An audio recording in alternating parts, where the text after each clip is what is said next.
Bonjour à tous, une nouvelle vidéo. Cette fois, je voudrais commencer par un petit rectificatif. J'avais dit dans une précédente vidéo qu'il manquait 2 € du kilo de carcasse en viande bovine départ ferme. Je dis bien 2 € du kilo, et encore je suis très gentil. Et j'avais dit que ça représentait 0,45 centimes d'euros sur un steak de 150 grammes d'augmentation, dans la mesure où tout le monde gardait sa marge. C'est pas 0,45 centimes d'euros que ça représente sur un steak de 150 grammes, c'est 45 centimes d'euros. Et ça représente 3 € de plus du kilo sur un rôti, dans la mesure où la transformation et la grande distribution gardent sa marge. Si tout le monde prenait des marges raisonnables, il n'y aurait aucune augmentation aux consommateurs.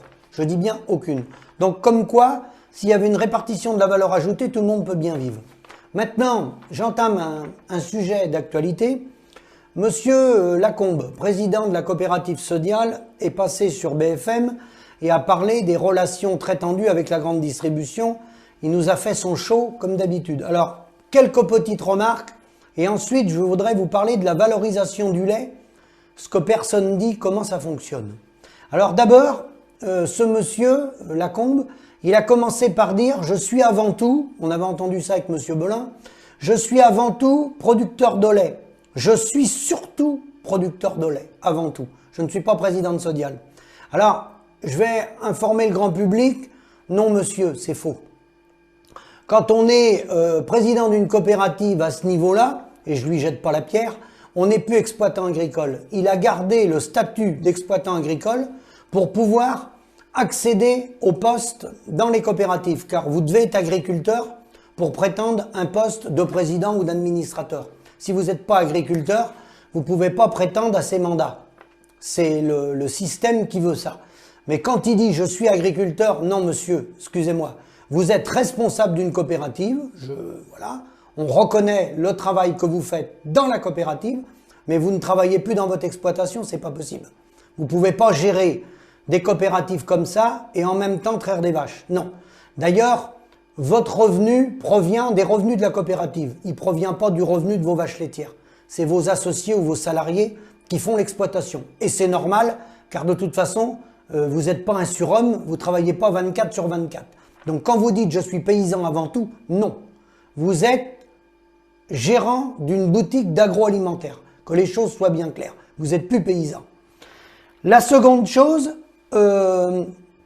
vous avez dit, les coopératives, en fait, c'est les agriculteurs, c'est un homme, une voix. Alors, c'est un homme, une voix, si vous voulez, monsieur. Mais non, c'est faux. Parce que dans une coopérative, il y a des délégués. Moi, j'ai été délégué, je sais comment ça se passe. C'est les gens de la coopérative qui proposent votre nom. Il y a des délégués qui n'ont absolument aucun pouvoir, qui vont élire des administrateurs. Et au-dessus des administrateurs, il y a un bureau dont vous êtes président, avec un conseil d'administration, et il y a un comité de direction, où il y a des administratifs avec le bureau restreint. Et c'est ce comité de direction qui prend les décisions géopolitiques et géostratégiques. Et un paysan, moi j'ai fait partie de cela, au départ j'étais dans ma ferme et je ne sortais pas de mon exploitation, vous êtes incapable de prendre des décisions en assemblée générale si vous n'avez pas une vue d'ensemble. Vous n'avez ni les formations, ni les compétences pour agir dans une salle devant 300, 400, 600 ou 1000 personnes. Non. Les gens qui managent les réunions sont des gens qui ont été formés spécialement. Hein? D'ailleurs, on l'a bien vu, car ils ont fait avaler aux paysans, à Sodial, le quota B. Produire du lait à moins cher. Un lait payé moins cher, un quota B. Un autre volume destiné à une valorisation moindre. Le lait, il est toujours blanc, mais ils ont fait avaler aux paysans qu'une partie de leur lait serait vendue moins cher. Et c'était validé dans les assemblées générales. Parfois avec difficulté, mais ça a été validé quand même. Donc non, c'est pas vrai, on n'est pas à égalité. Par rapport à des gens qui en ont fait un métier, qui font des formations et qui manipulent les paysans. Un paysan qui est dans sa ferme, il n'a pas l'aptitude à gérer des décisions géostratégiques d'une coopérative qui va à l'international. Donc on ne peut pas dire un homme, une voix. Faux. Faux. On n'est pas sur le même pied d'égalité au niveau formation, etc. Ensuite, vous avez dit, le lait de mon exploitation, il est payé 35 centimes 4. Je voudrais bien voir si Sodial paye 350 € la tonne en moyenne les producteurs. Ça m'étonnerait, ça me paraît un peu fort. À aucun moment, vous avez donné le prix que vous revendez à la grande distribution. Vous avez mentionné que dans les magasins, le problème c'est la grande distribution, il faudrait que le lait, pour la partie lait, qui est vendu en lait, en briques, soit vendu 85 à 90 centimes dans les magasins. Non, monsieur. Je vais expliquer après pourquoi. Le problème, il est beaucoup plus complexe que ça. Pas un mot. Vous avez dit qu'il y avait, la coopérative reversait l'intégralité des bénéfices aux producteurs. Bien sûr que c'est faux, hein, parce que sinon on ne serait pas dans cette situation-là.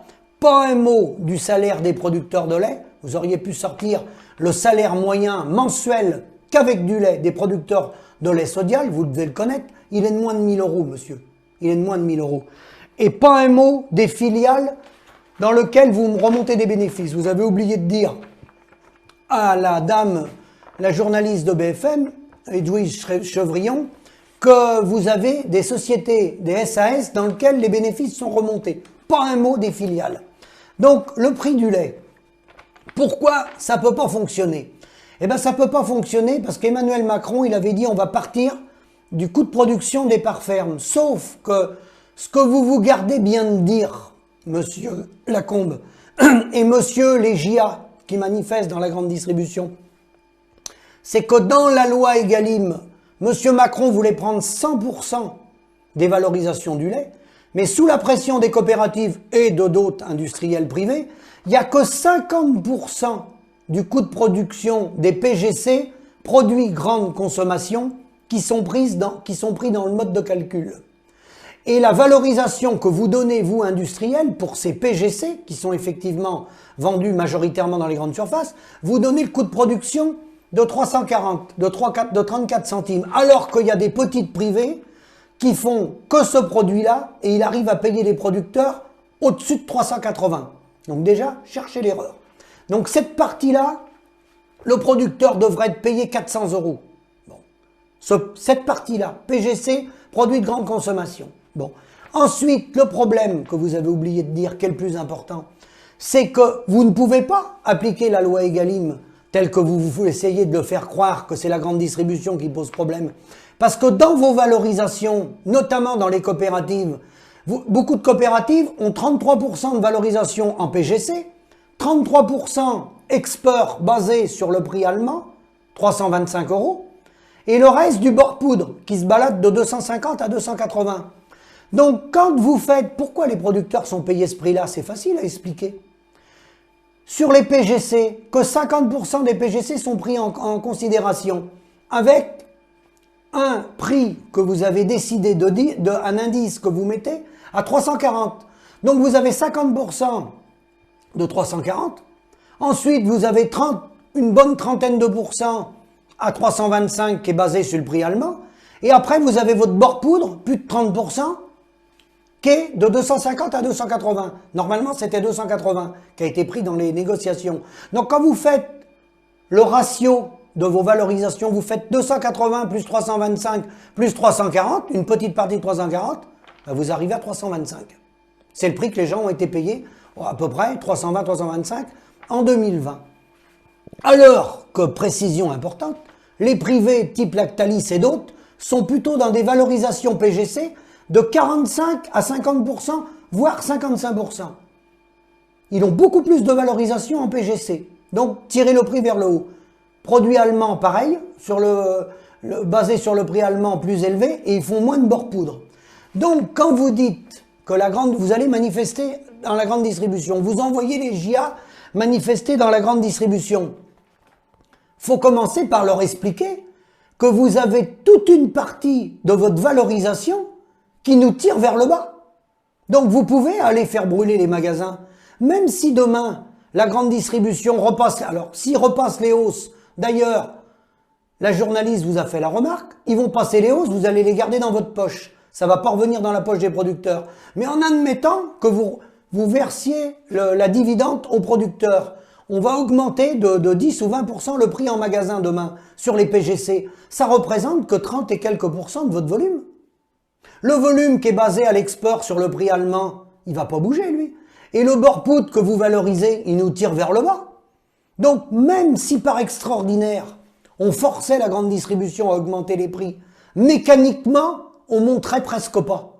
On passerait peut-être de 325 à 328 ou 330. Et encore, je demande à voir. Hein? Donc le problème, la proposition qui n'a jamais été faite, c'est que le lait qui n'est pas valorisé, faut pas le produire. Faut pas manipuler les producteurs avec votre comité de direction dans les réunions, comme moi j'ai été manipulé dans ma coopérative, de la même façon que Sodial. Il n'y a pas que Sodial, les autres sont pareils. Faut pas faire produire les producteurs pour avoir des suicides de l'autre bout. Faut pas le produire, ce lait-là. Un constructeur de voitures qui construit des voitures en France et qui n'est pas placé sur le marché mondial, il arrête de construire les voitures. Il les fabrique plus. Soit il monte en gamme et il est capable de gagner en montant en gamme, soit il les fabrique plus. Mais on ne fait pas produire des gens pour manger de l'argent. Et la coopérative a fait produire. Elle envoie les petits soldats au combat pour manger de l'argent. Donc on a deux coups de marteau. Et ça, vous auriez dû le préciser. Le premier coup de marteau que prend le producteur, c'est par les valorisations. C'est par les mauvais choix stratégiques que vous avez faits. D'aller sur des marchés non valorisants, sur lesquels on ne sera jamais compétitif, pour des raisons que tout le monde connaît. Environnementales, sociales, le coût du travail n'est pas le même, on ne va pas revenir là-dessus. Les pluviométries ne sont pas les mêmes. Donc on ne sera jamais compétitif, c'est évident. Ça, c'est le premier coup de marteau. Et le deuxième coup de marteau, c'est la grande distribution, bien sûr, qui rentre en négociation pour acheter le produit le moins cher possible avec vous. Mais commencez par travailler sur vos valorisations, comme le font certains privés, très bien. Expliquez-moi comment certains petits privés, arrivent à payer le lait entre 370 et 390, sans faire de fromage. Expliquez-moi. Il y a bien quand même quelque chose. Bon. Donc, la copie est à revoir. Le problème, là, en l'occurrence, il n'est pas chez M. Macron, il est dans la profession. Il est chez les transformateurs. Voilà, il est là le problème. Parce qu'il l'avait dit dans le discours de Rungis, on n'a pas vocation à aller prendre des marchés n'importe où à travers le monde si on n'est pas placé pour les prendre. Et là, c'est le cas. Vous prenez des marchés, vous, bien sûr, vous êtes rémunéré, ça, il n'y a pas de souci. Tout le conseil d'administration est rémunéré, sauf que le producteur, lui, c'est lui qui est la variable d'ajustement. Alors, quand on fait des erreurs, soit on fait payer l'ensemble de la filière, on fait payer le producteur, on fait payer toute la masse salariale, le comité de direction, les cadres dirigeants, tout le monde baisse son salaire si on s'est trompé, qu'on a fait une erreur stratégique à prendre un marché. Mais on ne fait pas payer que le paysan. Parce que là, c'est que le paysan qui paye dans les choix que vous avez faits. Je vous remercie, à bientôt.